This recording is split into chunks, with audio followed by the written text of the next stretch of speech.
నమస్కారం. నేను రాగి పిండిని నాతో ఉప్మా ఎలా తయారు చేయాలో ఇప్పుడు నేను మీకు చూపిస్తాను. నమస్కారం. ఈరోజు రాగి ఉప్మా చేయండి. ఇక్కడ పదార్థాలున్నాయి. 2 స్పూన్ల ఆయిల్ పోసుకుని దానిలో 1 స్పూన్ ఆవాలు, తేన్ మినప్పప్పు, తేన్ 2 స్పూన్లు వేరుశనగపప్పు, కొంచెం జీడిపప్పు వేసుకుని ఫ్రై చేసుకోవాలి. కొంచెం ఉల్లిగడ్డ, టమోటా ముక్కలు, 3 నిలువుగా చీల్చిన పచ్చిమిరపకాయలు వేసి ఫ్రై చేయాలి. కొంచెం క్యారెట్, బీన్స్ ముక్కలు, పచ్చి బఠానీలు వేసుకొని ఫ్రై చేసుకోవాలి. 1 కప్పు రాగి పిండి, 1 కప్పు ఉప్మా పిండి, 1 స్పూన్ నెయ్యి వేసుకుని బాగా వేయించాలి.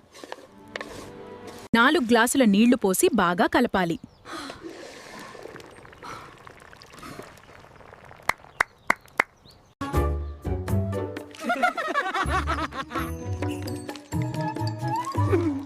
టేస్ట్ ఎలా ఉంది ఫ్రెండ్స్? అద్భుతంగా ఉంది. నాకు చాలా నచ్చింది. నేను కూడా ఒకసారి ప్రయత్నించాలి. ఇది ఖచ్చితంగా అత్యద్భుతం.